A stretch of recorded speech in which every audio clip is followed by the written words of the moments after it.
Hi, good morning. Can everyone hear me? Yeah. Yes.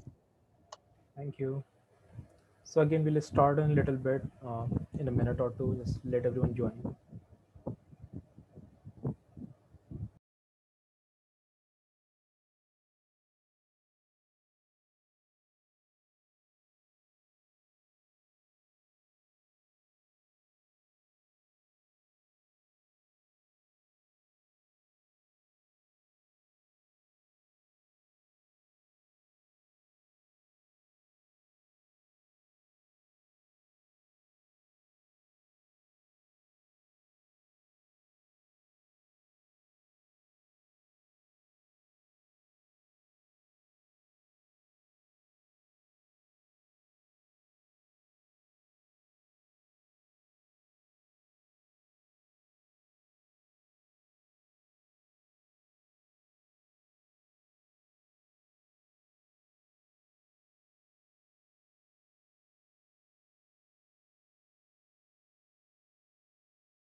Okay, I think we'll start. Most of you have already joined. So, how is everyone doing? Good.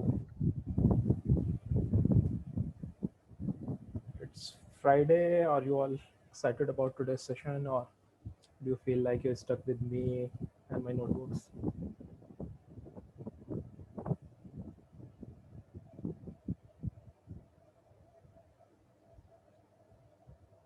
I'm It just finding started all for the us. yeah. Friday just started for us. Yeah, right. It's Friday night for me, but I'm excited about it. Um, So what are we going to do today? It's mostly hands-on session. There is not much of a presentation. I would like to do a recap and a little walkthrough through what we did yesterday because I made a silly mistake yesterday. I briefly paused the video in the beginning and then I forgot to turn it back on, so the session did not get recorded. Today the video, like the recording, is already enabled and it's going on. So all sessions going forward will be recorded, but yesterday's session wasn't. So let's jump in. Like I said, there is a brief presentation. I'm going to share my screen.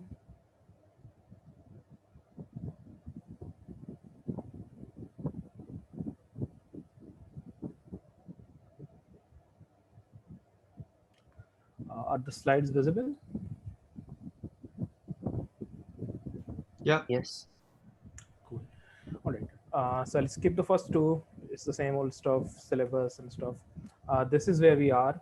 We did yesterday's session. We sort of covered what RL is. We didn't try to exactly define what reinforcement learning is, but we looked at what sort of problems RL might be able to solve, which are planning and control problems, and what some of those problems look like.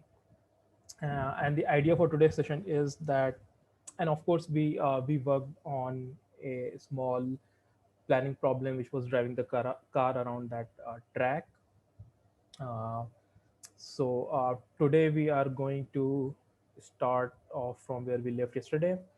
We will be working on a different problem. I'll tell you why we are doing that. But the problem we are working on today, I'll call that Foolsball. We'll come to it. But using Foolsball, the idea is that using Foolsball, we'll try to understand how to model these planning problems, planning and control problems, so that you can solve them using reinforcement learning. And we are still not making an effort to define what exactly reinforcement learning means. So in terms of what we did yesterday, we looked at that we already have algorithms that let us do perception and reasoning very well, right? You can look at images and identify things and reason about them. And then if we can do perception pretty well, then the idea is that can we also act like humans do, which means planning and control. And so what we want to do is we want to learn to do planning and control. There are already algorithms which can solve a specific planning or control problem, but we want to be able to learn so that we generalize, like humans are able to solve different variants of the problem, we are also able to solve different variants.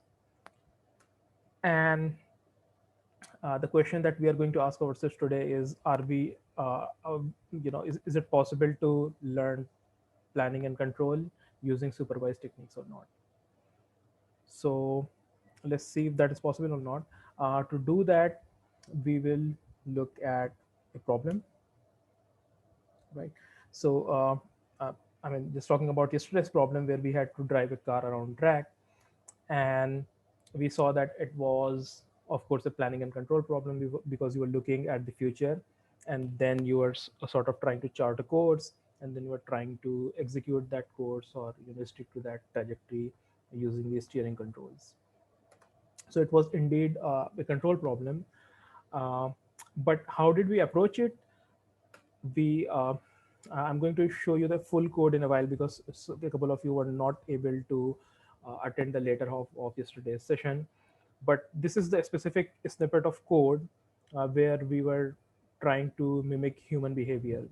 So there was nothing new. We were just trying to we thought about how humans drive, and we thought that if we want to follow a road or lane markings, we just gently start steering along the road. So we try to slowly align ourselves with the curvature of the road or the lane markings. And this is these four lines were what we initially coded, right? So we found the current heading, the desired heading, and their difference, which we were calling error.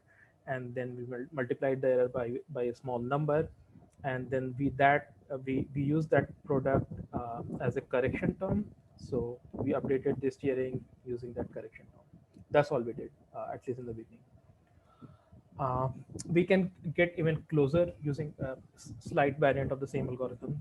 So the only difference between the first four lines and the four lines at the bottom is that you have an additional term here, this one. We didn't code this one yesterday, but I did tell you that this is actually something called the PID algorithm. So what we implemented yesterday, the first term is called the proportional term, because it is basically proportional, because because the error that we found was proportional. Sorry, because this adjustment was proportional to the error that we found, right? This term, which we didn't see yesterday, but I ended up adding it to solution notebook, and it's on GitHub too. This is the derivative term. So if you think about how humans drive, again, not only do we align or try to align ourselves with the curvature, but we steer differently depending on where we are. So in the beginning, when you're when you have just started to follow a course, then you steer a little harder. But as you start to get near to the curvature, right, as you start getting closer to the lanes, then you go softer. You basically slowly bring the steering back to its original position, right? And that is something that, if you can mimic that in the algorithm, then I mean, this algorithm is definitely going to outperform the previous one that we coded yesterday. And just to show you what happens, I'll switch back momentarily to the code that we were running yesterday. So here's the code. And by the way, there were some audio issues yesterday, apparently. So if any one of you is facing any issues, please let me know. Yep. So this was the code. I'll quickly. I won't go into the code right now. It's on GitHub, and this class is almost auto documenting. But this was a car class. We created an object, and this is how the track looked like. Right here, what you see, the red dot, that is our car.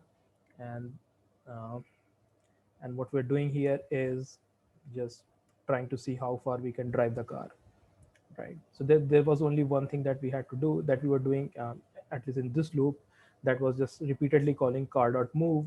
And what that did was, so the car internally had a steering angle and a speed, two parameters. We were not tweaking anything initially, we were just calling car.move. So the steering angle was 0 initially, and the speed was set to 20.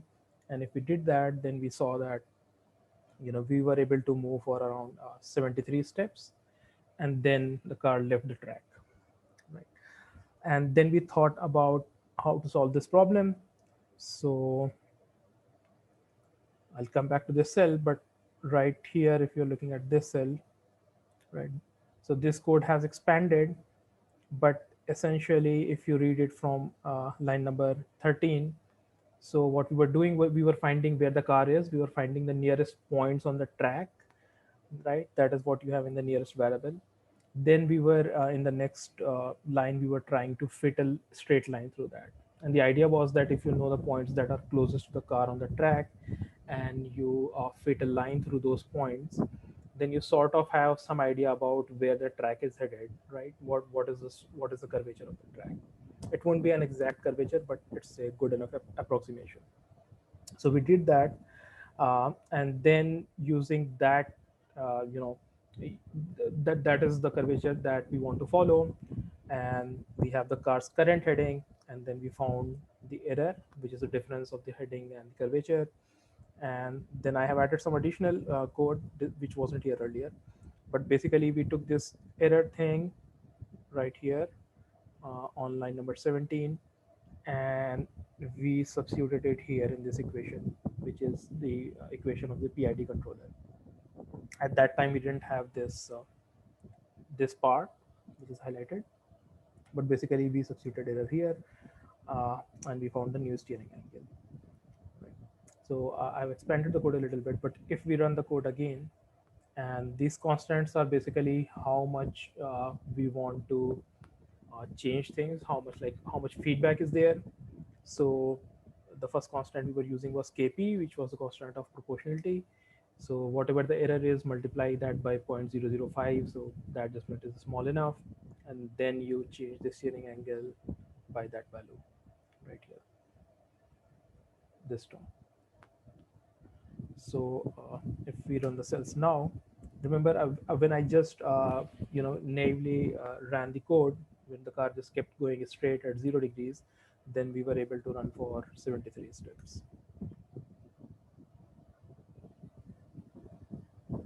Yeah.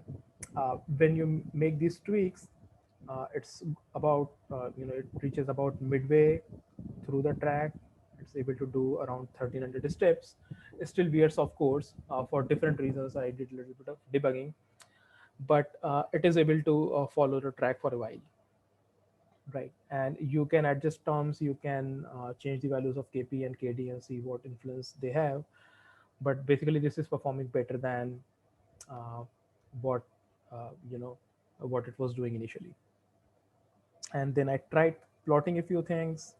This is just the plot of how the car's trajectory, which might not be very this might not be evident, but this is just this part between the green blob here and this red dot, uh, which is the car, and this is the starting position. So this is the same part, but a little zoomed out.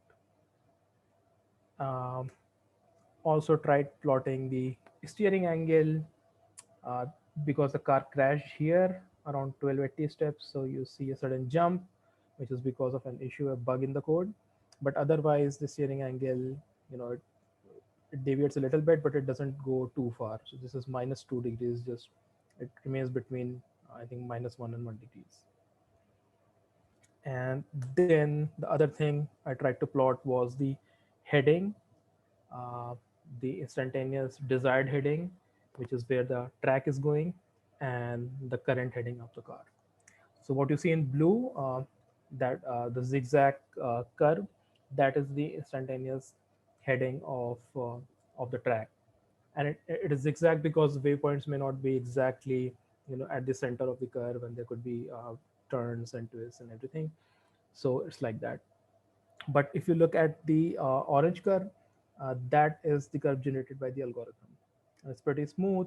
So you can see that whenever there are sudden sharp changes, like over here, the car is driving smoothly, uh, and it only you know crashes at the end, like I said, for a different reason. But through this entire part, it's able to drive pretty well, right? So this is what we did yesterday. This code, the solution code. So I want to quickly show you that if you go to the repo, this is the course repo. There are two folders now. Week one, this is session one, and this is session two, today's session. If you go to week the session one, then you can switch branches. If you are on the master branch, then you will find the starter code that we had early on. But if you want to look at the code that I'm showing you, then you need to switch to the solution branch. And now if you sync this code, or if you open this in Collab, then you'll see the code that you just saw. So I'll switch back to my slides, but this is what we were doing yesterday, right? This is the same curve. This is what we managed to do with a very simple algorithm. uh, can we call it solved? Is the problem solved? Not quite, because in the end it crashed, and that was because of bug. But it was able to steer for some time. um, I had to manually tweak the value of kp and kd. And it's very interesting. If you have some time and you can play around with those two, or even read about these two parameters on Wikipedia, it's very interesting pattern emerges. uh, the second term is also actually used as a dampening term. So you might want to look that up on Wikipedia. It's really interesting. But we didn't have any control on speed, and that was perhaps one reason why it was more difficult to tweak kp and kd, because we had no information about how fast the car was going. And if we had slowed down or sped up, then that could have made taking certain turns more easier.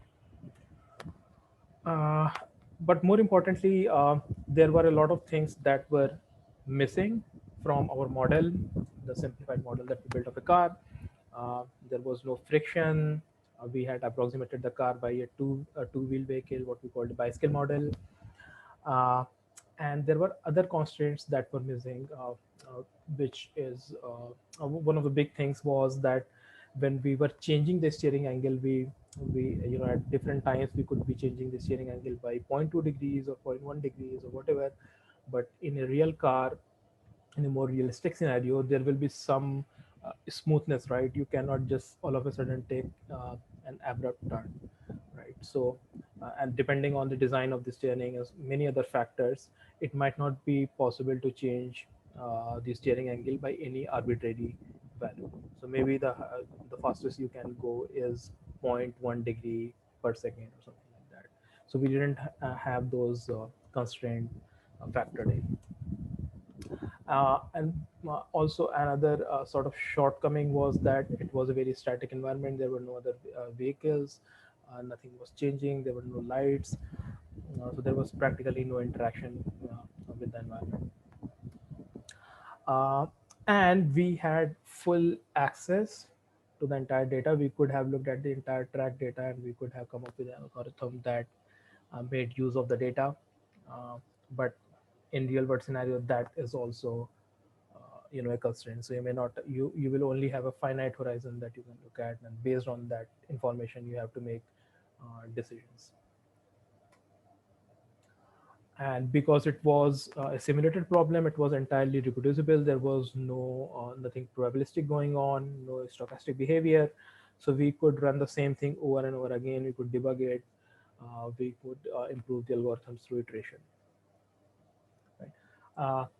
And now the question we want to ask ourselves, if we can do the same thing but by learning the behavior. We don't want to talk about PID and other controllers, because like I said, they do pretty well when the conditions are well regulated.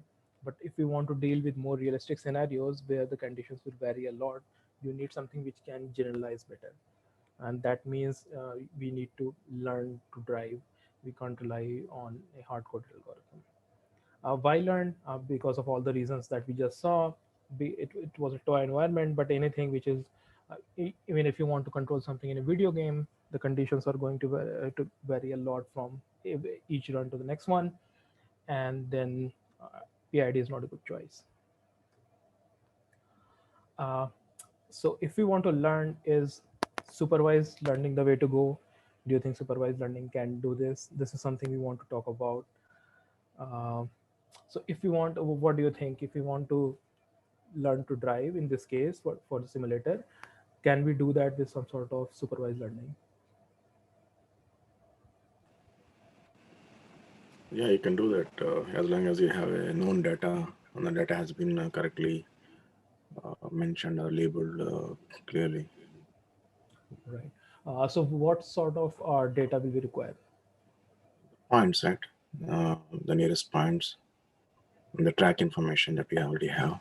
So if you are trying to explore the new track, then you don't have that information. So it's going to follow the known path, known track, Right. but for the new information, it won't. Right. But even for an existing track, if I want to train the algorithm, so my labels are definitely going to be the steering angle, assuming that I'm only learning steering angle, not keeping the velocity or speed constant. But what will be my X? What will my data be? Maybe prior experience. How will you represent that prior experience in terms of numbers in a computer's memory? I guess if you had millions of tracks and correct answers of what the steering angles look like for each of those tracks, you can. Yeah, some kind of model or generated, or I mean, it has to come from, it's a pattern recognition based learning, right? Correct. So we're going to have to look for patterns. Right. So suppose all of us go and start running the simulator manually, and of course, every one of us will follow a different path, different trajectory, because there are different possibilities. So at every point on the track, different people will take different steering angles.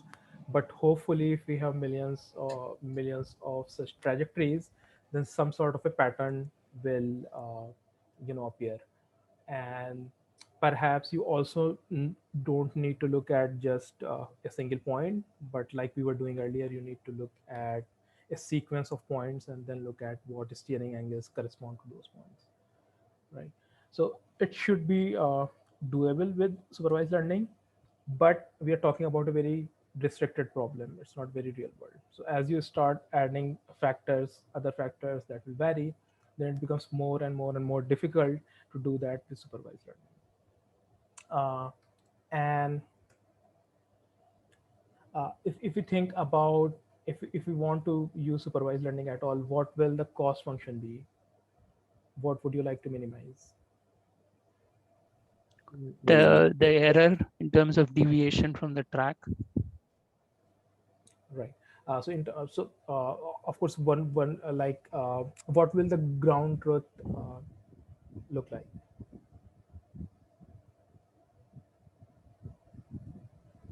So yes, are you saying that the deviation, the ideal deviation will be zero, and then the actual deviation will be something, and then we take the difference of that? Yeah. I mean, what else could we use? I mean, the goal here is to make sure that the car drives on the track and doesn't veer off track. Right. No, it does make sense, and like there are algorithms that use that. I think it's called cross track error or something. So it essentially measures how far you are from the center of the track. That should be, you should be able to use it as a cost function. Is everyone able to hear me? Yeah, we can hear you. Cool. Yes. So Yeah. what if you're if you wanted to try it in supervised learning, what if you input just a subset of the pixels around you, pardon, normalized with like yourself in the very center of the image, and then the inputs, the training data would be the current the track around the car normalized to center, the direction that the car is headed, and then the ground truth would be whether a human said go left or go right or just stay the course in that instance, and then it would be discretized, but your error would be, you know, a discrete how far off were you from left, right, or center.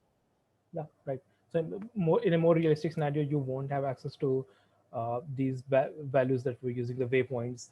You have to look at pixel data, and then you have to map that to the right steering angle. Okay, how will you judge the quality of your algorithm?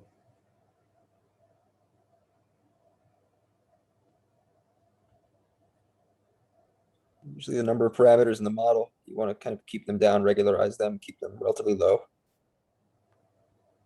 Right, but No, how well does the model really do on a course or on you know, right. it is learned based on experience or prior experience, right? The data that we have exposed to is the extent of its learning. Right. How well is it doing in a sort of a test terrain, I guess? Right. And that could be measured in terms of maybe the number of steps for which it is able to drive without uh, veering off the course, or something like that, because there could be two trajectories, both of which uh, drive for the same distance, same number of steps. So which one is better? Yeah, how generalized has it really learned, right? So I think in terms of like generalization in that learning, I think, I mean, I can see that supervised learning has a risk of, overfit or the pattern recognition has worked very well for the data it has been exposed to. Right.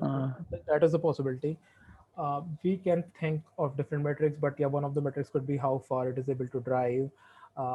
There could probably be other metrics as well, like just because we are using the cross track error to minimize the cost function, we can also use the sum of the cross track error as an additional term or as a standalone metric. That will depend on what we want to eventually do and how realistic the scenario is. But there are a few possibilities. But the main issue with supervised learning is that, as we talk about making this problem more realistic, it becomes more and more and more difficult to then model it as a supervised learning problem, and that is why you sort of need reinforcement learning. So again, what we are going to do today is that we will try to formalize a little bit. We saw an example of what planning and control looks like driving this car, but can we formalize it a little bit so that every time we are dealing with a new problem, we'll see if it also follows the same pattern and it can also be modeled in the same way and solved in the same way. That is what we are going to do today. Uh, the thing is that even this small toy problem that we saw, that is a little too complex. If you're just getting started, we don't even know the terminology, uh, and there are a few issues with it. One of the things is the control itself, the steering control. So in this case, the car can take on any steering value between -25 and 25, but it can take on any real value. So there are an infinite number of possibilities. That adds to the complexity when you're trying to learn things.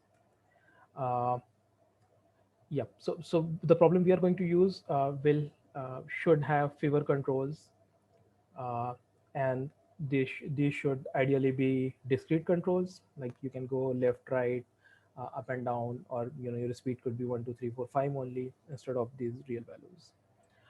And most importantly, it should be something that we can easily visualize, because we want to get an in-depth understanding of what is going on when we say that the algorithm is trying to learn. What is it learning? Where is it going wrong? All of those things. So we want to be able to debug every step of it, and that is why we are sort of switching from this problem to the problem that we'll see, which is Foolsball.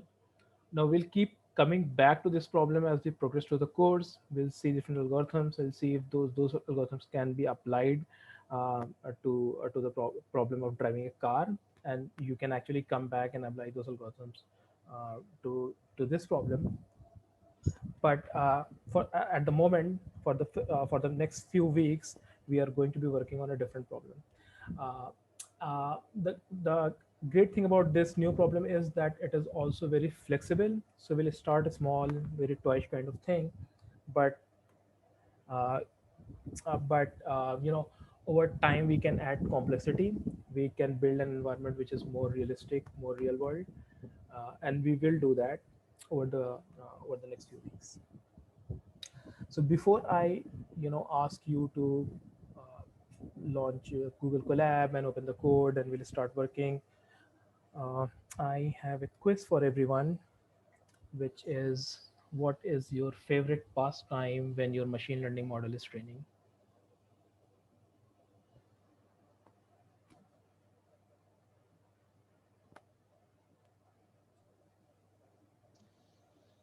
Biting my nails.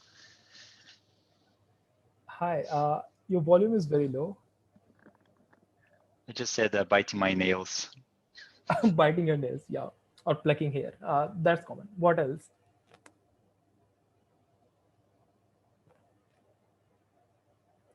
Because you can bite only so many nails. I mean, okay, it's a fun question. I'm not. I wasn't hoping for any serious conversation, but you can do a lot of things when your machine learning algorithm is trained. Okay, so let's move to the serious stuff. Quick question. Yeah.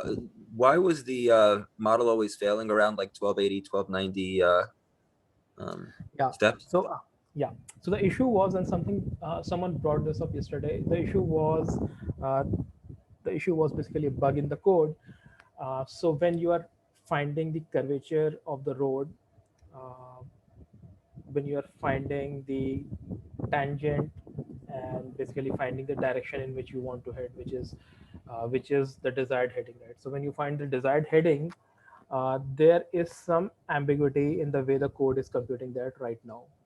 So when you reach that point around 1280, the track is almost vertical. And what is happening is that it goes from like being a little right leaning to a little left leaning or something like that. But what happens because of that is the angle goes from, if it was 80 degrees, then at the next time step, that angle suddenly goes 180 degree in the opposite direction, because we weren't making any effort to check the direction of the movement. We weren't checking for the direction of motion, right? So we were just finding the slope of the line, and slope of line could either be positive or negative. It could either be 5 degrees or 185 degrees, right? And if you look at the code that is there in the notebook, I have tried to debug it a little bit, and you will see some logs at the bottom, but that is what you would notice, that it goes it just jumps by 190 degree all of a sudden, because that makes the error just blow up, and then the entire algorithm just goes haywire. Okay, so is there a fix over there, or Yeah, there is a fix. So you just need to factor in that you essentially want to, let's assume we want to go counterclockwise, right? So what that means is that when you find the slope, uh, when you find the heading that you want to follow, then you have to make sure that it is also pointing in the right direction, right? So that can be done in different ways. We can do a little bit of extra mathematics to figure out which vector it is, which direction it is pointing in. uh, there is also an alternative way, which I mentioned yesterday, which is just a different coordinate system. It's called the Frene coordinate system. uh, there are a few questions too, but I'll answer them in a minute. There's something called the Frene coordinate system that basically makes it easy for you to okay. check things. So what we thought about was, if you think of it physically, the way we drive, we would want to be looking at in the direction the car is moving, and we want to look at the points ahead of us. And when we talk of heading, we want to follow that direction. We don't want to talk about the direction that is 180-degree in the reverse. So for this car track problem, are we ever going to change the speed, like the velocity or acceleration, hitting brakes and things like that too? We can that just makes the problem more complex, uh, but that also gives your algorithm the flexibility. So if your algorithm can if you want to use PID, then you can train two models. I mean, you can basically tune two models, two different PID controllers, one for the speed and one for your steering angle. And there are some other variants like this. There's an algorithm called model predictive control, which which basically lets you combine both. So you will have one cost function and you will minimize that, so that you have the right velocity and the right steering angle to negotiate a turn. Does that make sense? Yes, thank you. Yeah. Just give me a minute. Sorry. uh, there are a few questions. I'll try to answer them first. So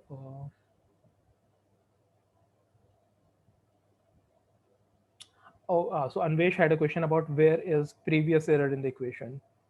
Uh,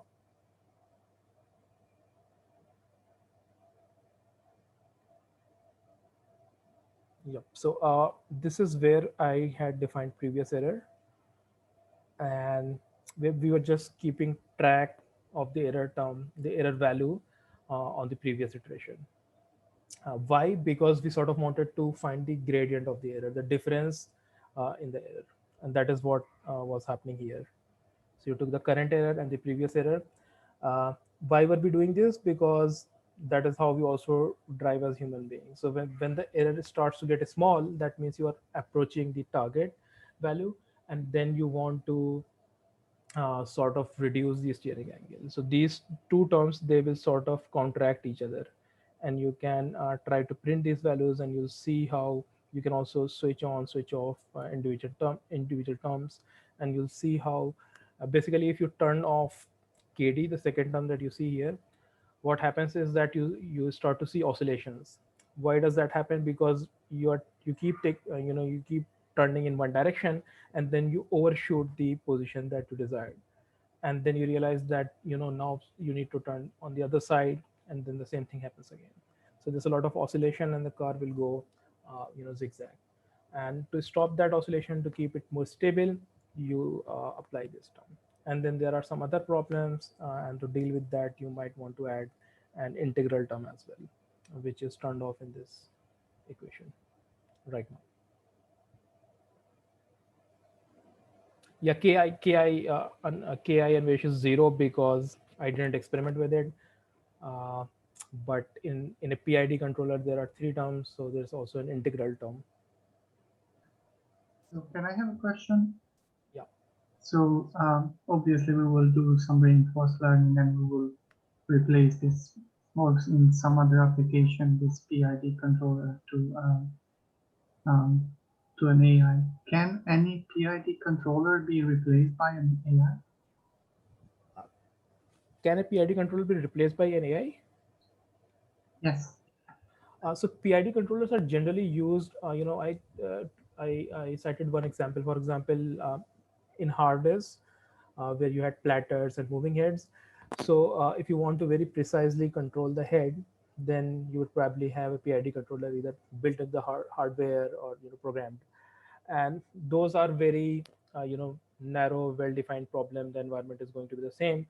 So if you're doing something like that, then PID controller makes a lot of sense. Also, if you are controlling only one variable or one parameter, right? For example, if you are trying to set the right temperature, or maybe the current for an equipment. For example, if you're trying to control maybe an AC, right?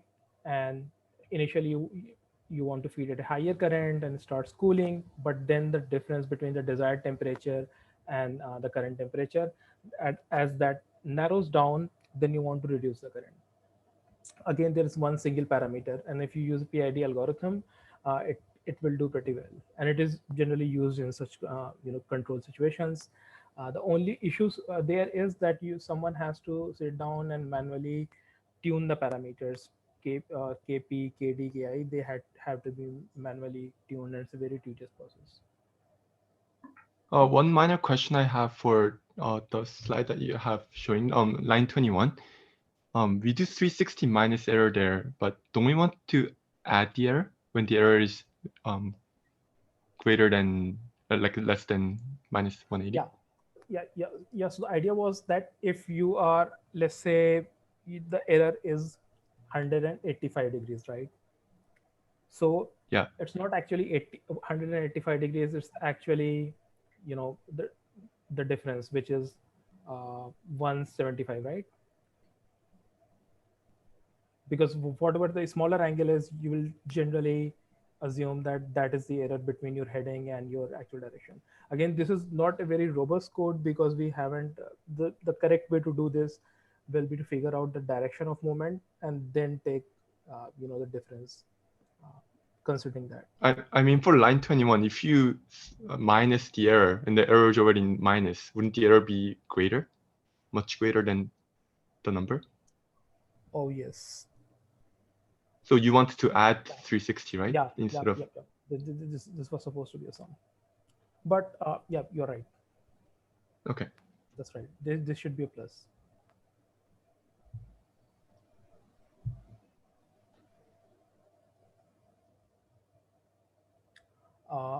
Then Hashim asked the question. Yes, the entire code, everything is going to be available.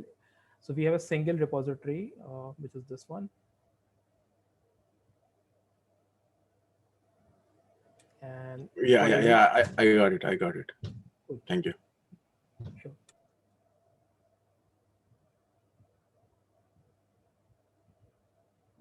Okay, then there was some suggestions. So I'm going to come back to the slides. Yep. So I'm going to introduce you to something I'm calling Foolsball. It's a small environment that will try to that will use to try to understand how to model these problems, the problems where you need planning and control. So why are we using Foosball? It's a very simple environment. We are going to build this environment, so we will have an in-depth understanding. And the best thing, like I mentioned, is that it can be made as complex as you want. That is true for the car environment too, but the car environment is already a bit too complex to get started with. If you want to if you want to understand how complex we can make this foosball environment, you can make it almost as complex as this. So Google has released a reinforcement learning algorithm, which is called Google Football, I think. Right? It's essentially like a video game, but you can control the players programmatically, and you can also collect data, which could be pixel data if you want, which could also be the ground truth data from the game engine if you want. And this could be used in a variety of reinforcement learning scenarios. So if the environment that we are going to work with Foosball, you can make it almost as complex. Of course, it's not going to look like a 3D game. We don't want to do that because then it becomes a little too cumbersome, because then you need a GPU to run it, because you want to render the graphics as well, and you want to do that quickly, and you also want to train things. If you turn on the graphics, if you turn off the graphics and you want to train, you want to let the game run and your algorithm interact with it, then it becomes very difficult to debug. So we will through the course we'll work on environments which are mostly textual. So we'll use some pretty printing and other stuff to render these environments, but we won't rely on a GPU or something like anything which requires GPU or rendering using a GPU, either for training or for rendering. Yep. So what will we do? We'll try to build the environment. It's a big class. There are APIs that we have to implement. So we'll see how much of it we can cover today, and then we can probably cover some of it in the next session as well. But we want to build the environment ourselves and then interact with the environment. And then after we have done this, we'll take a look at some of the basic terminology that is generally used in reinforcement learning, so that the next time we are discussing something, we are using the right words and we are referring to the same thing. Okay, so to get started, this is the link. I'll share it in chat as well. So again, same steps as yesterday. Go to collab, and I'll show everyone. You need to go to collab, then file, then open notebook, right, and then go to this GitHub tab and paste the URL here, and then hit enter. Right. When you do that, you should just check that the repository you see is all in action and you are on the master branch. And there are a bunch of notebooks on this branch, and we have to select this one, foolsball.ipynb. So I'll give everyone a couple minutes. Just please ensure you have this code in collab. And the other important thing is that once you do this in collab, then go to file and save a copy in drive. Okay, collab is, you can find Google collab. It's, I think, research. Yep.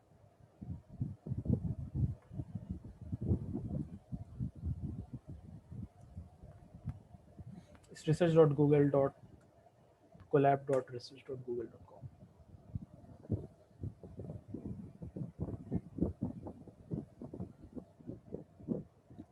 And you will have to be logged into your Google account so that you are able to save changes you make to the to this IPython notebook.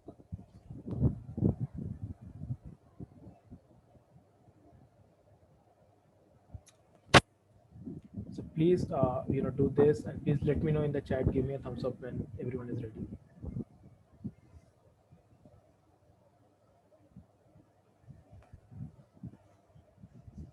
And if you want to grab a coffee or something, please do that as well, because this is going to require a little bit more effort and concentration, because like yesterday we are going to do this live coding.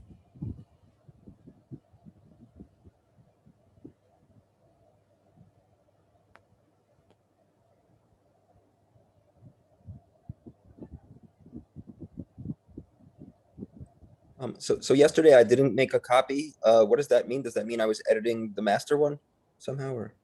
Yeah, I think your changes do not get saved. Okay. And it's really important this time because it's a long piece of code. I see. Also, I was trying to debug. I was running it locally in PyCharm and trying to debug. The issue that I was hitting with it, I don't know if other people had the same issue, was that matplotlib seems to freeze whenever you're debugging. I don't know if there's a workaround for that.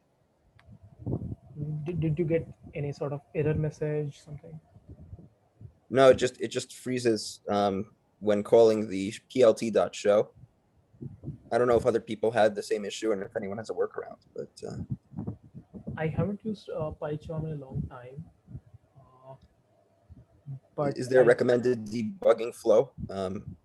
I usually use Visual Studio Code, which is very simple to set up. There's almost no configuration, no setting required. You can just drag and drop a project or individual file or even Jupyter notebook, and you just get started. When you want to debug things, then it automatically opens a JSON file, and you just have to tweak a few things in there. And I can probably show that in the next session. Thanks. But it's very simple to set up. And you can also debug things inside Jupyter Notebook, even in Collab. So I'll probably show you how to do that today itself. Okay, is everyone set up? Can we get started? So Andrew, Did you see the file name change?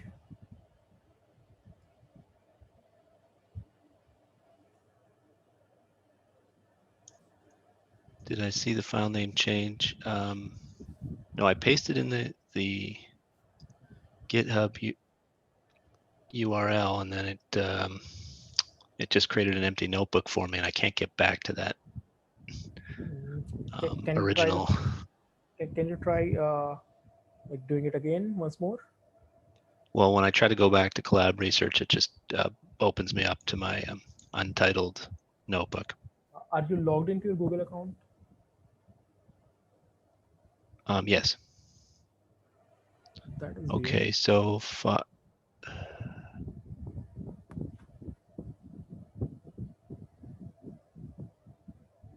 okay, so from I'm in now at the collaboratory base page, and if I go new notebook, is that what I want to do? No, you shouldn't go to new. You should select open notebook. Okay. Do you see that pop Open notebook. Yeah. Okay. And now put in the. Then you have to go to the GitHub tab, which is fourth. Okay. Now, if you paste the URL here and then you have to hit enter. Yeah, that looks. Okay, that looks good.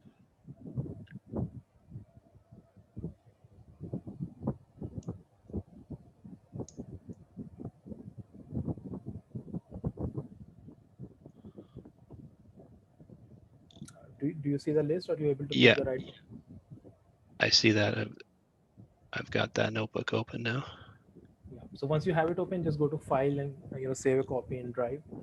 So you are able to save your changes once you start writing code.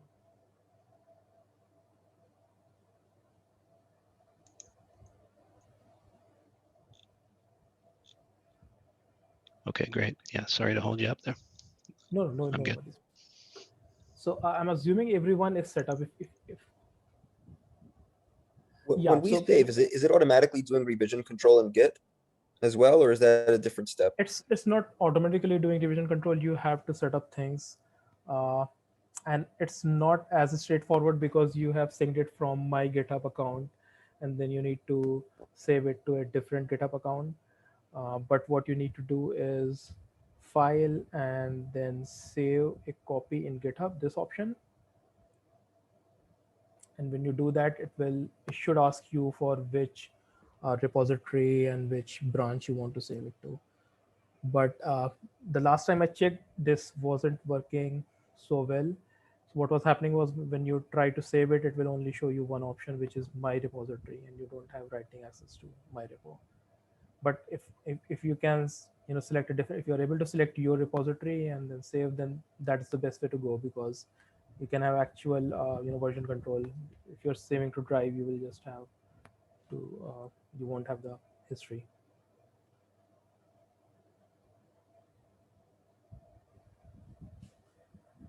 Yes. So yes, when you open the file, you will see the name rediscovering RL notebook something. That is probably happening because the Jupyter notebook I'm using, it was created some time back for a different project, uh, and then this information I think is embedded somewhere by Google Colab in the metadata of the notebook. So you will see a different name, rediscovering RL, what you see in the chat. If you want, you can rename it to Foolsball or whatever you like.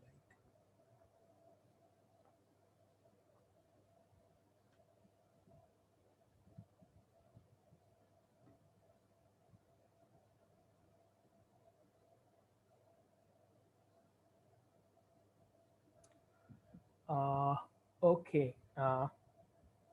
Let me know if anyone is facing any issues. Otherwise, I think we'll start diving into the code. Cool.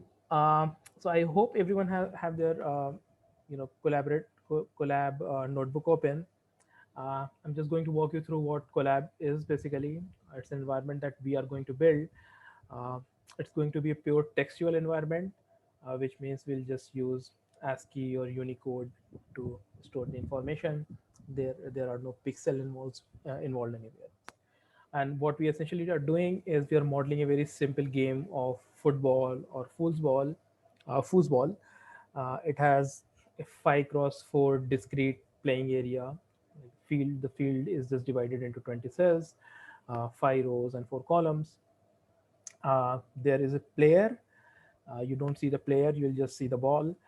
But the player, when the game starts, the player is always spawned in the top left corner, right? And we are using this symbol. This is the Unicode. This is what we're using to textually represent the player. The player can only move up, down, right, or left, which we are calling north, south, east, or west. And then there are opponents. The green jerseys you see, those are the opponents, or those are the defendants. They are all static because we are just getting started. We want to keep things very simple, so they are just static, and they will remain static throughout the game. All you have to do, and I'll talk about it, but all you have to do is not run into one of the opponents. So you have to just take the ball and take it to the goal post, score a goal without running into one of your opponents. The goal post is at the bottom right corner. Right? This is what we want to build. What are the goals? Of course, it's a game of football, so we want to score goals, score a goal, because the moment you score a goal, the game ends. But your goal is to score the goal, and additionally, we want to do it efficiently. So we perhaps want to find the shortest route to the goal. We want to avoid opponents, because obviously, if you run into an opponent, the game ends again. So these are rules that we are just making up to keep things simple. These can be changed later on. We will change them later on, but that is how the rules are right now. And So talk to- one quick question on the rules. This move the ball to an unmarked position, is that actually +1 points or? Yeah, so I'm going to talk about that. So when you're moving the ball around, and I'll actually show you this part where you can sort of see this, see the actual field. So when you're moving the ball around, there are a few possibilities. If you move to an unmarked cell like this one, which is empty, where there's no defender, then you get -1 points. And I'll come to that in a bit, why we are sort of penalizing this sort of movement. So You'll get, unmarked means there is no comma. That's what that is. uh, Or no, unmarked means it's empty. So these are characters, right? These are just, they are displaying as images, but these are basically emojis or Unicode characters, right? So they are inside of single quotations, right? So this is pretty much like if I had to, if I was just creating a list of ABCD, right? So I would put each of the literals, each of the characters in, or each of the strings in single quotes or double quotes, right? And I'll place a comma, because that is what Python syntax is. oh, right, I got it. Okay, yeah. It's a little confusing because lots of quotation marks and commas are there, but this is what we are essentially doing. And because this thing, collab, is aware of Unicode, so it is just rendering some characters like football and jerseys and other things.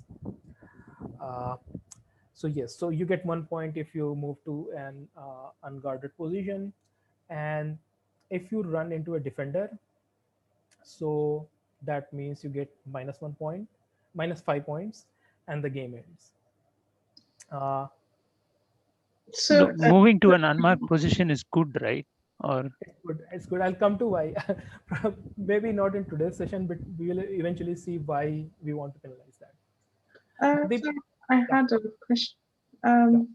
So if we cannot move in the unmarked position and we cannot move in the place where you have the defender, where should it move? We can move in an unmarked position, but we will still get penalized. I guess we don't want to waste time. Maybe I don't know. Right? We don't want to spend too much time moving around unmarked positions, but not going towards the goalpost. So is the goal to get the maximum point? Like you have to move in a position where you lose minimum point and have the shortest distance to reach the goal. Correct. Okay. So you want to score a goal and you want to take the shortest route. Cool. And if you manage to reach the goal post, then of course you get 5 points. This is arbitrary. This can be tweaked. There are many different ways to do this, but yeah, the main reason we are penalizing even valid uh, movements like going right, that is because we want to shorten the trajectory or the route that you take to the goalpost. Also, there's one case where you want to make an invalid move, like when you are here in the beginning, you can't really go up or left, right? Because that is like scoring an outside. So that is also being penalized, and you get again. You get -1 penalty of -1. You get -1 points, but the ball doesn't really move anywhere. So the position of the ball will won't get updated if you want to go north or if you want to go west from this first position. Does this make sense to everyone?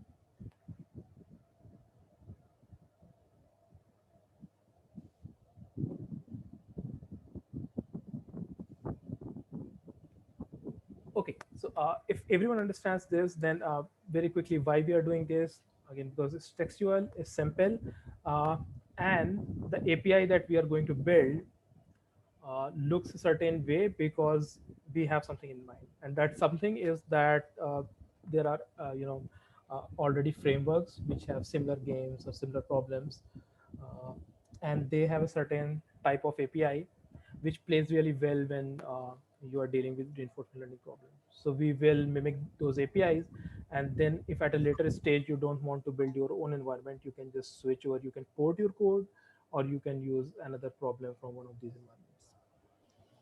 I have a question here. Yeah. You have mentioned like in the initial rules that the ball to an unmarked position is -1 and so on and so forth.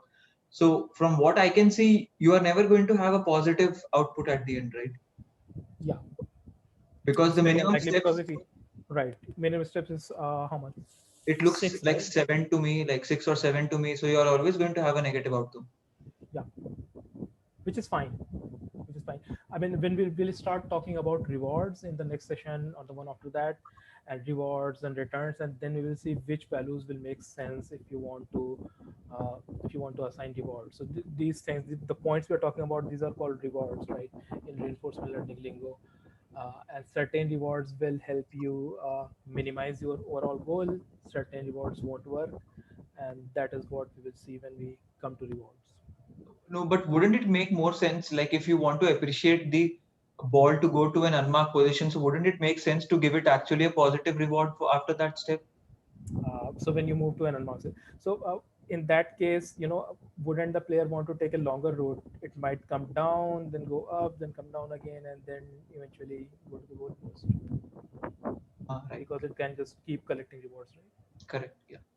Thanks. Cool. Right. So this is the first cell. This is something that everyone will now will have to execute because this is defining the variables that we are going to use in the rest of the code. Yep. And when you run the notebook for the first time, it might take a little while because it will connect to a Python runtime.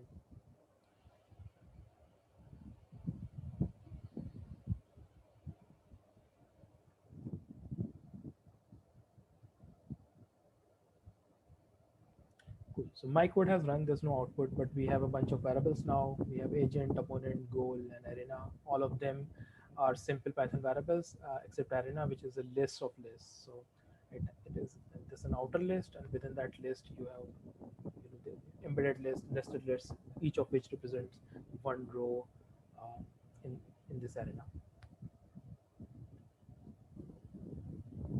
Yeah, that is right. So if you think about it, everything is static. Your goal is to just find the shortest route. This can be done with there are so many algorithms. You can use a star. You can simply use Dijkstra's algorithm. Any of the shortest path finding algorithm can be used here. But once we start tweaking things, when we make things, there are a few things that can happen. One is that there is some uncertainty. What does that mean is right now the way we are modeling things is if you try to go east, if east is open, then you will end up going east. But if there's uncertainty, which is more realistic of real world, then when you try to go east, then with 80% probability you will go east.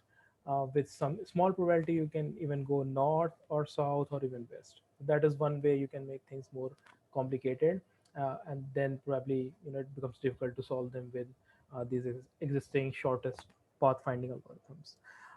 Also, when the players start to move around and the things become dynamic, it becomes more difficult. So we'll keep adding complexity. Right now, like we did with the PID thing, it is indeed possible to find a straightforward solution just using the shortest path finding algorithm.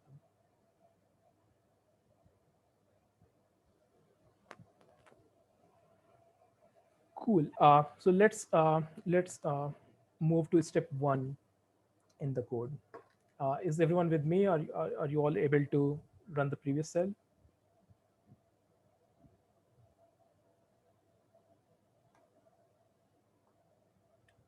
Okay, so if you are, then this is where we talk about the API that we want to implement.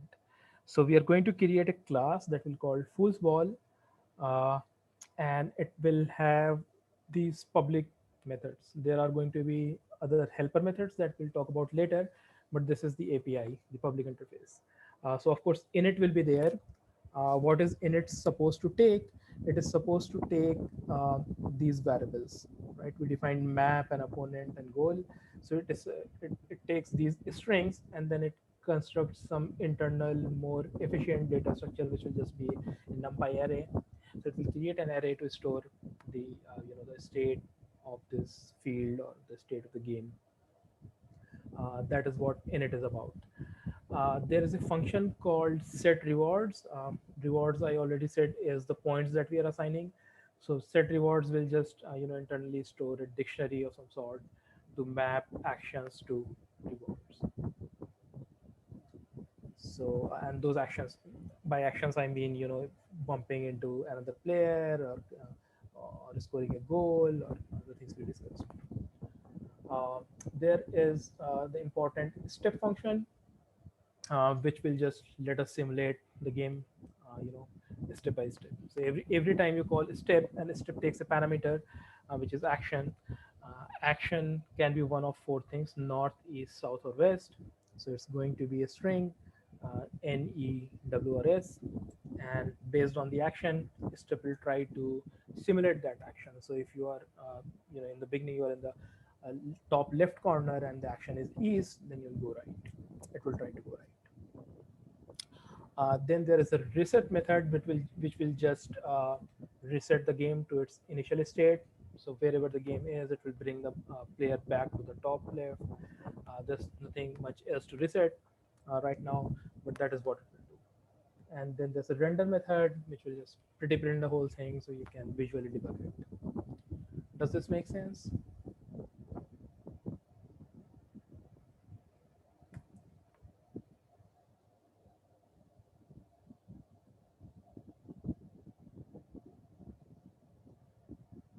Okay, if it does, then let's move to step two. Then that is where we start to write code. Okay, so the first thing we want to do to construct this game is to implement a helper method. It's not listed, it's not one of these methods.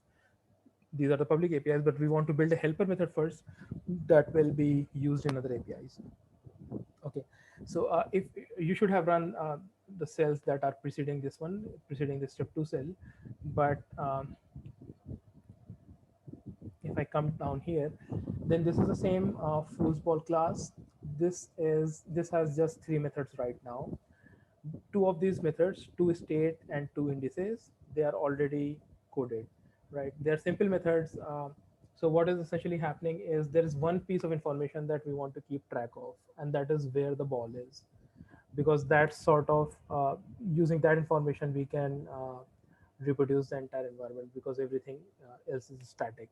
So right now that is the only thing that we want to keep track of, and we are calling that the state of the game, right?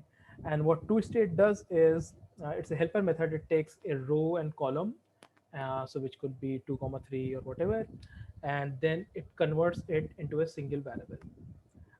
This will being able to map things, two-dimensional positions, to a single integer. This will just simplify things. So it's a helper method to do that. And then there's two indices which does just the opposite. So if at any moment you feed it a state, which will be an integer, of course it will be between 0 and 19 because we have just 5 rows and 4 columns. So you give it that state and it will produce the row and column for you. What we need to do is we need to write this deserialize method, and it's basically, I'm calling it deserialize because you can think of the this representation right here as sort of a serialized representation, which you can write to a file and save and then read back. So you want to take that representation and you want to build a more efficient representation, right, where you can move around things, where you can do calculations easily, right? So using, for example, numbers in place of strings. So what this is going to do is, there are a few to-dos, and we have to sort of write the code to finish all of these to-dos. But the idea is that deserialize will take these variables that we saw earlier, and it will produce an internal representation. What are the to-dos? Um, Simple things like calculate the number of rows, number of columns. We are doing this because if with this sort of an implementation, we will have the flexibility to change things around. So if you want to create a bigger field, if you want to reduce more players, if you want to change the starting position of the player, all of that will be possible with very small tweaks if we implement this. So number of rows, number of columns, number of states. This is obviously going to be just the product of the rows and columns, because those are the cells where the ball can be, and the state is nothing but the position of the ball. So and then this variable that we are calling the map variable. Now this map variable should ideally be a numpy array. What do we want to store? We just want to store the current state of the game, not current state, but the current layout of the game, which is where the ball is and where the opponents are. So we want to store that.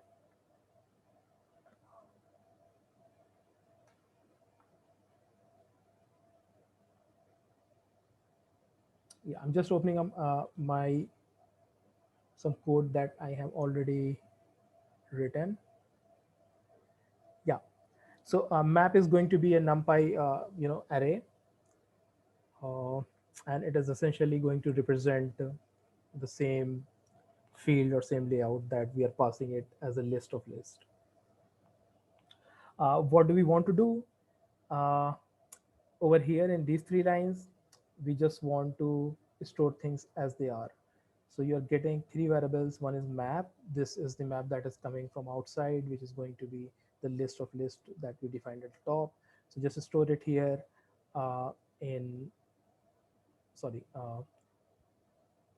we don't need that, but we need the agent.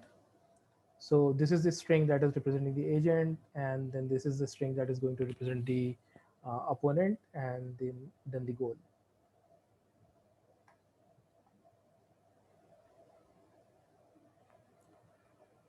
Right. Okay. After that, what do we want to do? So at this point, you will have a map which will be an exact copy of what we saw at the top, right? What we want to do is we want to separate out things a little bit so that it's easier to both print the state of the game and also manipulate things. So what we want to keep track of 3 things. One is the initial state, right? So we are feeding this list of list, and we just want to scan that list, and we want to find out where the player is. Of course, because in this case it's on the top left, so you will have cell 0. But because we want to be able to change things, so we are just going to scan through the map, scan through the list of lists, and we are going to determine where the player is initially, and we are going to store that variable. Of course, that will be a row and column, so you will have to convert it to a state, a single variable, using the helper method, and store it here. And similarly for the goal state as well. So just scan through the rows and column. Again, you're going to find it in the last row and last column in this case, but store it here. And then for every opponent that is encountered, you store their position convert it to a state in this array, because there are many opponents, so this is a list, so you just keep appending things to a list. Right, so so this is the information that we are going to store using this for loop. Right, so this is just scanning your input, so loop over the rows and the columns, and then at every position you compare it to see if an agent is present there. Agent means agent is basically your player, right? So if it is matching your agent, then you need to store that the position of the agent in this variable in initial state that we defined here as none.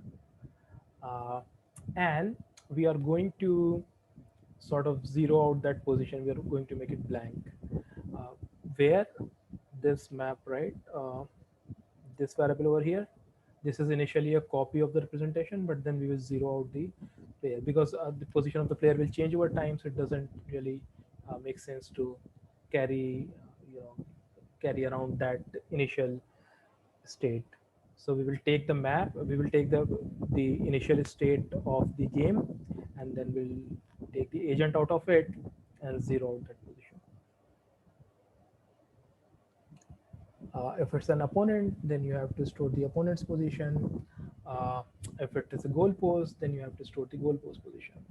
And then at the bottom, there is already some code, which is just some, which are just some sanity checks. So we want to ensure that an agent position and a goal position and the opponent positions were present in the map that you fed to this algorithm,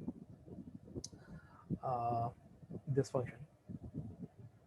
Okay, so how will it look like? Let me show you how it will look like. Actually, let's first start to write some code, and then I'll come back to how to run the code.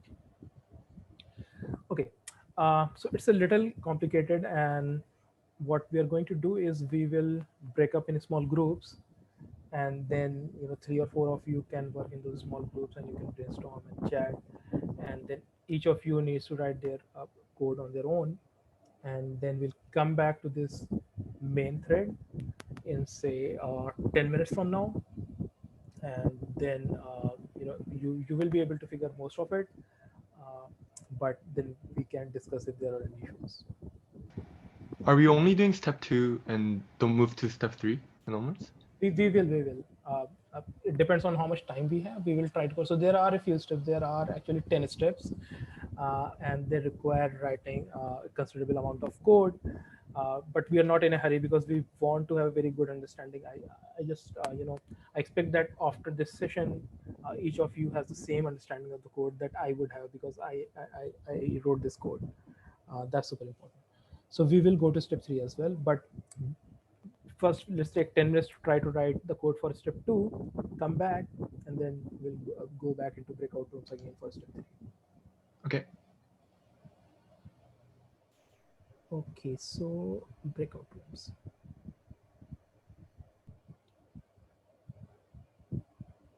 So we have what, 30 participants, right? We have 30 participants. I'm going to create 6 rooms, and you will be automatically assigned to each room. I'll drop into different rooms, but I'll give you initially around 10 minutes, and then I'll start jumping into different rooms and quickly checking, and then we will all convene back and be back in this main thread.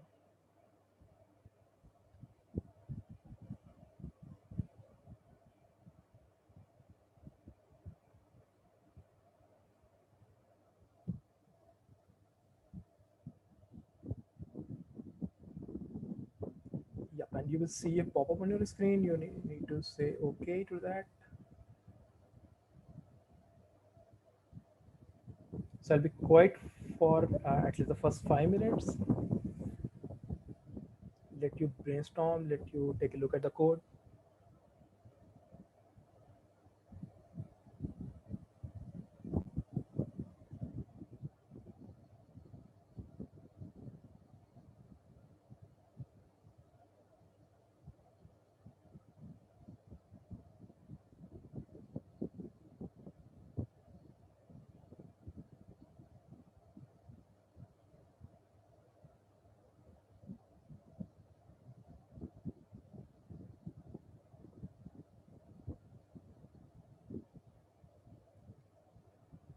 Some of you are still, you haven't joined the room.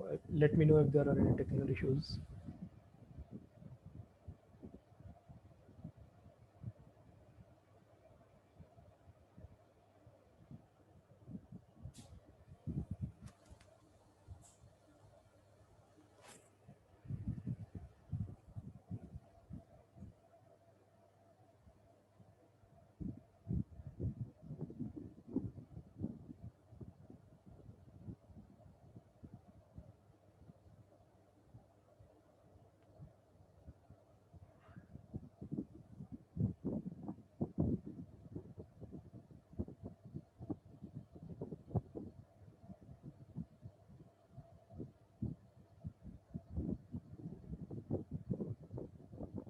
I'll quickly get myself some water. Just a minute.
Hi, Farhan.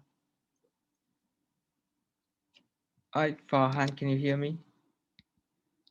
Oh, sorry. I'm sorry, Zoom muted me because I jumped. Okay.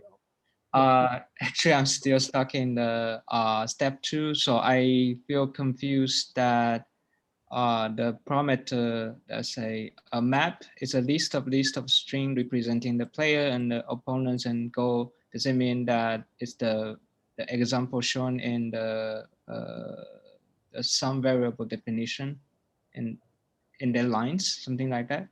Or it's how is it represented? How is the map represented? So the map variable that is inside that we are defining as self dot map, that should be a numpy array, which is just a copy of the list of lists we are talking about. The map. Okay. Right. Yeah, and agent is a string representing the agent. Okay.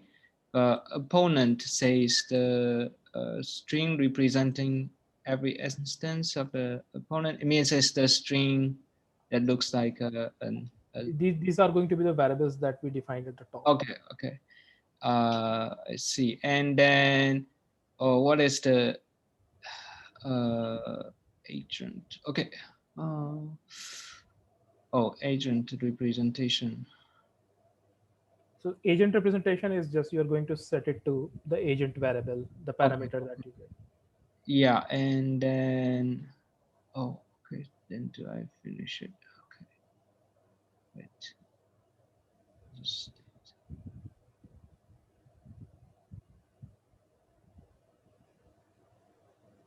then is it the same? You already do it in the step 3?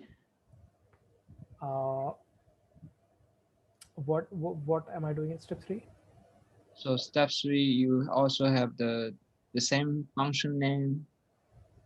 Yes. So I didn't tell, but yes, the code we are asking you to write is you will find it in step 3. Okay, okay, okay. And the idea is not to hide the code. It's not an exam. It's not a test. The idea is to just let everyone attempt to write the code themselves, because then they will have a way better understanding of what is going on. Yeah, sure. Okay, understand. Thank you. And also the initial state is a store the initial state outside the map. Yeah. So the idea is that the state is going to change. So we let us just capture the initial state and store it in a variable. Oh, okay, okay. I see.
Okay. So I'm going to close the rooms. I think almost all the groups are done. Uh, yep. So I just sent out the message. Just give everyone a minute to join back.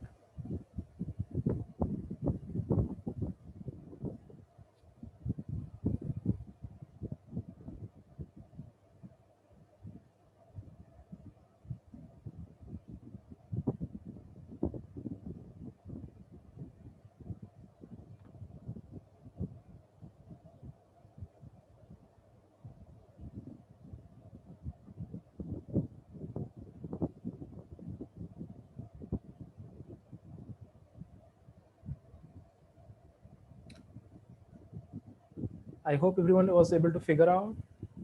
Anyone who's still facing issues, and you can run the cell just to check that there are no syntax issues, because we can't yet run the code. And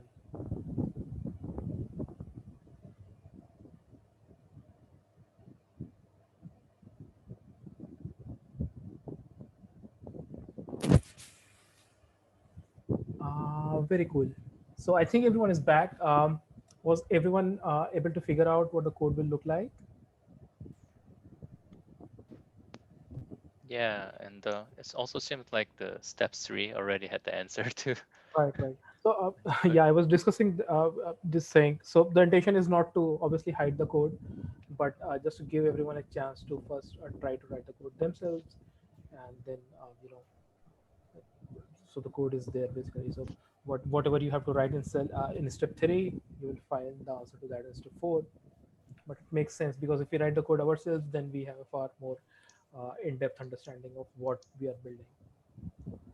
So I'll go back to sharing my screen.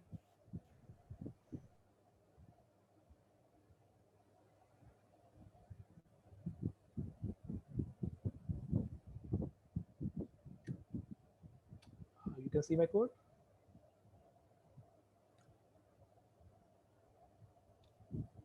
Yes. Cool.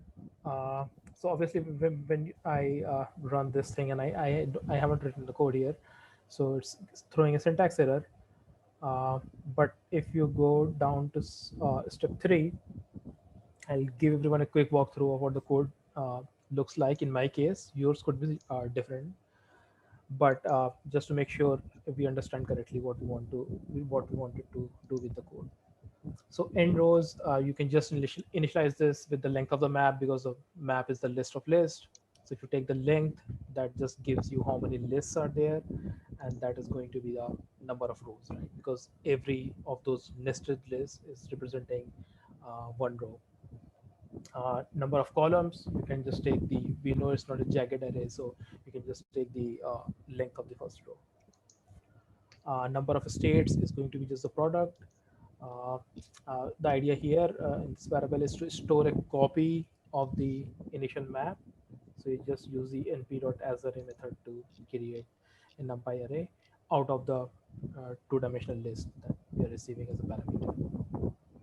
I hope everyone figured this out. The next 3 variables, these are for the sake of debugging. So we just store the parameters. These parameters we are receiving are strings, so we just store them in the respective variables. So agent representation is the agent string, and opponent, and then obviously we had to fill in this for loop. Right here, you had to set the initial state, and these 2 for loops are basically scanning your map, right, row by row. So wherever you find something that matches your agent, you want to capture the position, you want to take that row and column, you want to convert it to a state, which is single integer, and you want to store that integer in this initial state variable. I think everyone was able to figure this out as well. And please raise your hand, or interrupt me if you are facing some issues. Like I said, the solution is already there in cell 3. So if but I can help explain things if they don't make sense. And then once we have done that, once we have figured out where the agent is, we just want to zero out that position, because then when we are printing, we'll be free to print the agent wherever we like, not print its initial position. And similarly, wherever so there's only there are the bunch of opponents. So when you're scanning, you keep appending the position, the state to be precise, the single integer. You keep appending that, and then similarly for the goal state as well. And that's all we need to do, right? Uh, Once you have this method in place, we can write a very short init function, right? Uh, you have the skeleton of the init function that we have to fill now. We don't have to go to breakout rooms because this is a short function, but what we are going to do in initial state, so we already captured the initial state in the deserialize method right here, right? This is the initial state. In it we want to have a variable that will capture the ongoing state, the current state of the ball, or you can say the state of the game too, because the ball is the only thing moving. So we want to initialize that. We want to have a flag that tells us whether the game is going on or it has ended, which is a done flag. And we want to initialize our actions. This is already discussed, and it is mentioned in the under the rules section as well. So there are just four possible actions: north, east, west, and south. So we just want to represent this as a numpy array or a list of four different strings. That's all we want to do. So please, everyone, take another minute or two, and if you haven't done this earlier, then please initialize these variables as well. And then I'm going to talk about the other two lines.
Okay.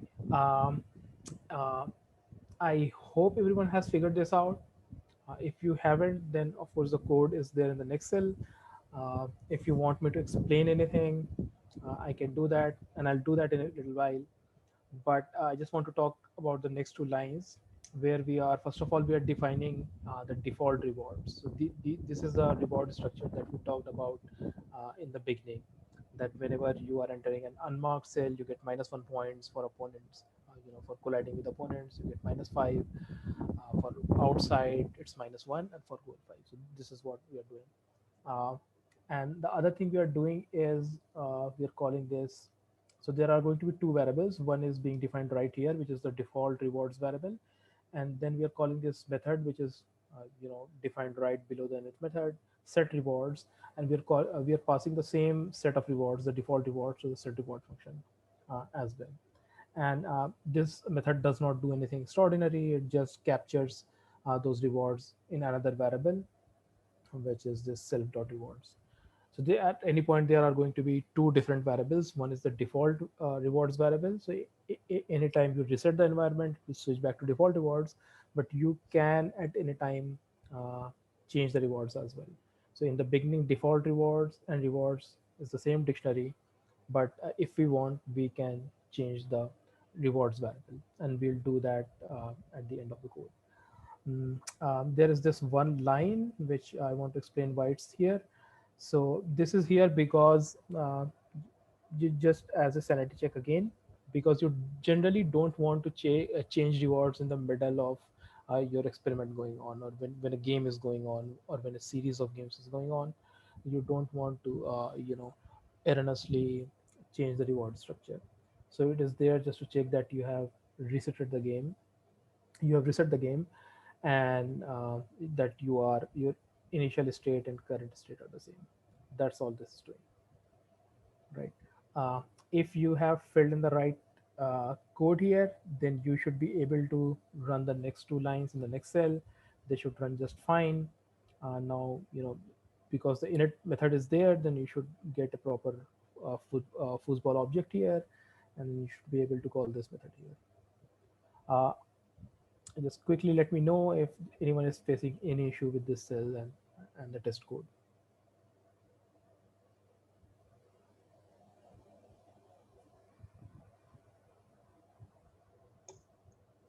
So in this case, what is the main motive behind to call the deserialize method from the init method? Why can't we just include the deserialize within the init method? You can. I only did so because I thought it made sense to refactor it out of the init method, but Okay. Otherwise it doesn't. It's not a necessity. Okay. So like on top of that, like every time, just rather than calling this like the dunder init method, can we just call like a function? What are the advantage this like the dunder init method brings every time? So the init method gets called automatically, right? Every time you Yeah, create an yeah, object. yeah, yeah. That's fine. Okay, thanks. So it's like the constructor. It is the constructor in that. Yep. So moving on to step 4, which is again very straightforward. So again, no need to go into breakout rooms, but assuming your init method and other methods are in place, you can just complete the reset method. And reset is so simple because there's nothing much to reset. So there are just two things that you have to do. One is reset the state, and the other is clear the done flag, because if suppose you had scored a goal, if the game had ended earlier, then you just want to make sure that that flag is clear. This shouldn't take more than a minute.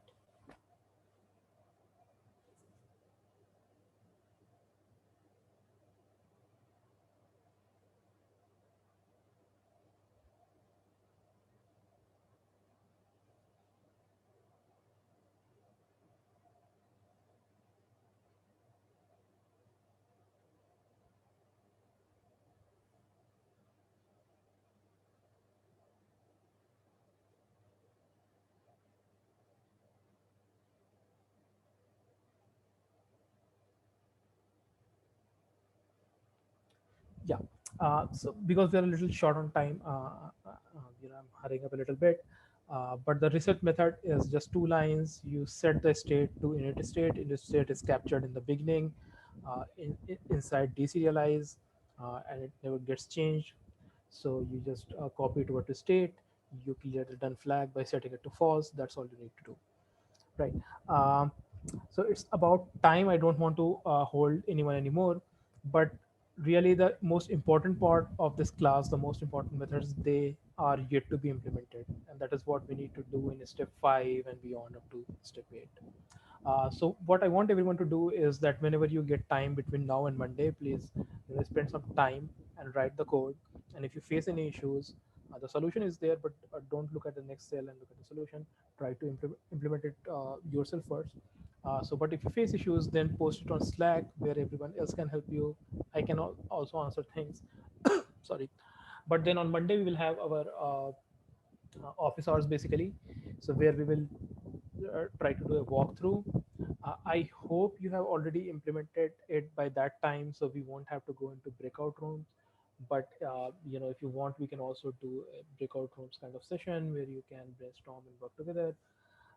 But in the first, let's say, quarter of Monday session, it's just an hour long, so maybe 20-25 minutes we want to figure this out, and then spend some more time sort of exploring the environment, running different games, different reward structures. There is also a little bit of description at the bottom.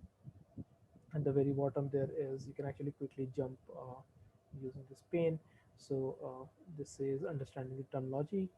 So have a look at it, because this is what we are going to discuss in Monday's office hours. And then once this class is ready, once we have the implementation ready, then we'll jump into solving the problem. So first problem will obviously with these settings where everything is static, but then over time things will evolve, and it will be very interesting, because we know that there are very simple algorithms out there, deterministic algorithms that can solve this problem. But when we try to learn this, we'll see that it is challenging for the algorithm to learn this. And then at that point, you will see why it is important to have built the class the way we did, because we were able to write certain methods, like for example, we will debug things, we will print out things, we will see what the algorithm is learning or not learning.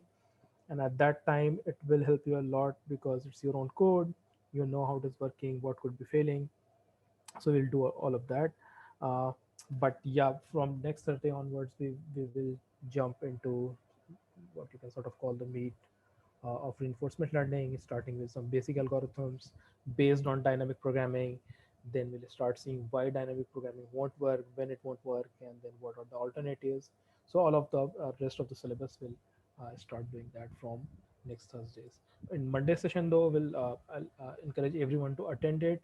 Uh, if you haven't finished, it is okay.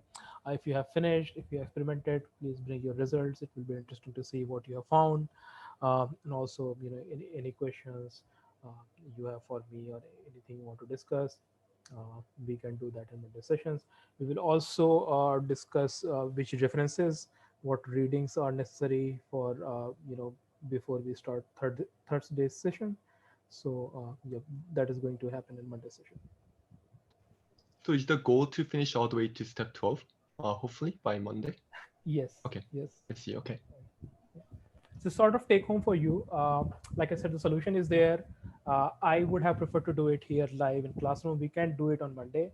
So if everyone wants to do that on Monday, I'm fine with that. I actually like doing that. But yeah, just just give it at least one attempt before Monday.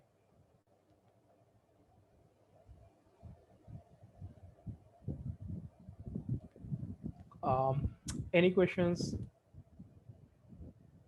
So Hi, Monday is for help reviewing these, or Monday goes further in the material as well? No, we won't go further in the material because it's office hours. So we'll just try to finish this and make sure that everyone has finished this implementation. And then if everyone has, and then if we have additional time, then we can discuss a little bit of the other material.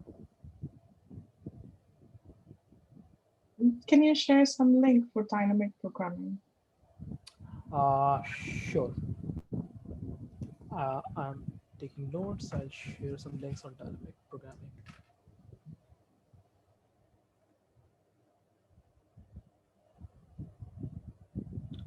Yep.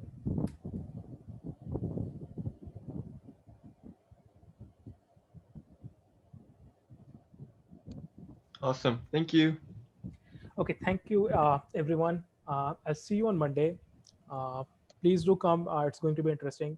It's also going to be this sort of starting point for actual reinforcement learning work. So it's important. Don't miss out on it. Farhan, Thank you. Yeah. if you got a Thanks. minute, Sure. is there some learning, or sorry, not learning, but reading that can be that you advise to do before the next week's? Not before Monday, but between Monday and Thursday, I'll definitely recommend a few things. I have shared the books, the readings, blogs, everything in the Slack channel. Yeah. They're pinned there. So we'll pick a few chapters. I don't want it, the course to be centered about too much reading, whether it's a research paper or books, but we will cherry pick things and we will at least sift through them. So we will do that between Monday and Thursday. Okay. Thanks. Sure. Thanks. Thank you. Thanks. All right, thank you. Thank you. Bye bye. Thanks. Bye.